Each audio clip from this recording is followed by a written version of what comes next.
Le livre du prophète Agée. C'est l'un des plus petits livres prophétiques revêtant néanmoins une importance cruciale pour l'histoire de la Bible hébraïque dans son ensemble. Des siècles durant, les prophètes hébreux n'ont eu de cesse d'accuser le peuple d'Israël de rompre leur alliance avec Dieu, par leurs pratiques idolâtres et d'injustice. Ils les ont prévenus que Dieu enverrait le grand empire de Babylone pour assiéger Jérusalem, détruire le temple et condamner la population à l'exil. Et tout ça s'est produit en l'an 587 avant Jésus-Christ, mais les choses ne se sont pas arrêtées là.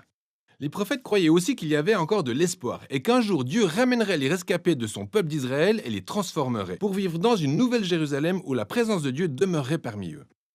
Alors qu'on revient à Agée, nous nous retrouvons en l'an 520 avant Jésus-Christ, quasiment 70 ans après l'exil. L'empire babylonien s'est récemment effondré et le monde est à présent dirigé par les Perses qui ont autorisé les Israélites exilés désireux de repartir dans leur patrie à rentrer à Jérusalem qui était toujours en ruine. C'est ainsi que sous la direction d'un grand prêtre nommé Josué et de Zorobabel, un héritier de la lignée David, tout un groupe d'exilés a pu retourner et a commencé à rebâtir la ville et chacun a commencé à refaire sa vie. Rappelez-vous l'histoire du livre d'Esdras au chapitre 1 à 6. Alors il y a de l'espoir et l'avenir s'annonce prometteur.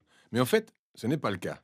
Du moins pas du point de vue d'Agée. Le livre se divise en 4 sections qui résument le message d'Agée adressé au peuple de Jérusalem sur une période totale de 4 mois. Il commence par accuser les gens de mal définir leurs priorités. C'est vrai qu'ils sont revenus à Jérusalem, ce qui est une bonne chose, mais ils consacrent tout leur temps et leurs ressources à rebâtir leur propre maison bien décorée alors que le temple est encore en ruine depuis sa destruction 70 ans plus tôt. Agée pose donc la question suivante. Vos maisons sont-elles vraiment plus importantes que votre allégeance à Dieu ? Cette négligence équivaut selon Agée à la rébellion de leurs ancêtres contre l'alliance et c'est la raison pour laquelle la terre demeure infertile. C'est bien là la cause de la famine et de la sécheresse qui les tourmente. En fait, Agée cite ici les malédictions de l'alliance listées dans le livre de Deutéronome. Les propos durs d'Agée sont suivis d'une formidable réaction de la part du peuple. Rappelez-vous l'histoire d'Esdras au chapitre 5. On découvre que le message d'Agée a suscité un éveil des consciences chez Zorobabel, Josué et tous les autres membres du peuple qui ont été motivés et ont commencé à reconstruire le temple. Dans la section suivante, Agée, en s'assurant un mois plus tard que tout va bien, ressent certains débats découlant des attentes déçues parmi le peuple. Alors, le temple qu'ils sont en train de reconstruire est tout sauf impressionnant. Il n'est en aucun point comparable à la gloire du temple de Salomon construit ici environ 500 ans auparavant. Le moral était donc au plus bas, et ça n'aidait pas vraiment à achever le projet. C'est ainsi qu'Agée rappelle au peuple les grandes promesses prophétiques du royaume de Dieu à venir, et aussi celles concernant ce temple. Il illustre son propos en se basant sur ceux des prophètes antérieurs, notamment Ésaïe et Michée, au sujet de la Nouvelle Jérusalem qu'ils décrivent comme étant le lieu à partir duquel Dieu rachètera le monde entier et où toutes les nations viendraient prendre part au royaume de Dieu qui se caractérisera par une ère de paix. Ce temple jouera donc un rôle clé dans les plans de Dieu pour l'avenir. Et Agée invite le peuple à travailler avec espérance malgré les difficiles circonstances immédiates. Dans la 3e section, Agée fait un rappel 2 mois plus tard, incitant le peuple à rester fidèle à l'alliance.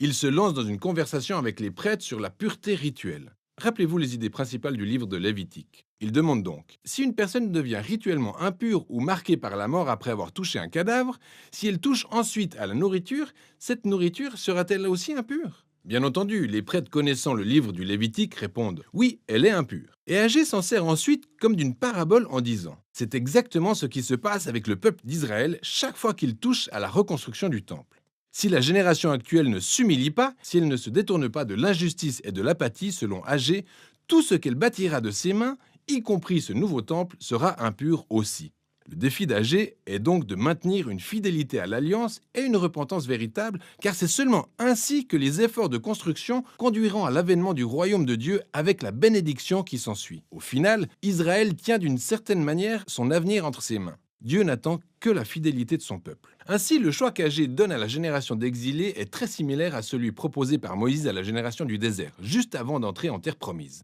Leur obéissance les mènera à la bénédiction et à la réussite, tandis que l'infidélité les conduira au désastre.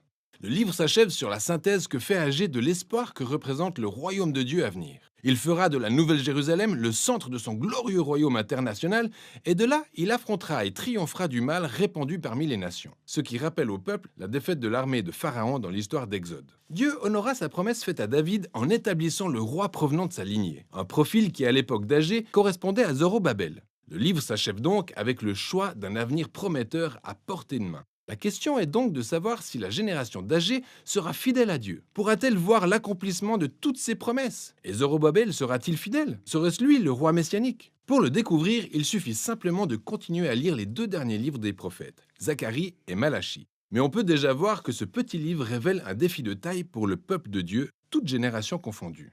Nos choix comptent véritablement. Il montre aussi que la fidélité et l'obéissance du peuple de Dieu contribuent au choix de Dieu pour réaliser ses desseins à travers le monde. Cette surprenante vérité devrait inciter à davantage d'humilité et d'action de la part du peuple de Dieu, d'autant plus qu'ils espèrent l'avènement du royaume de Dieu.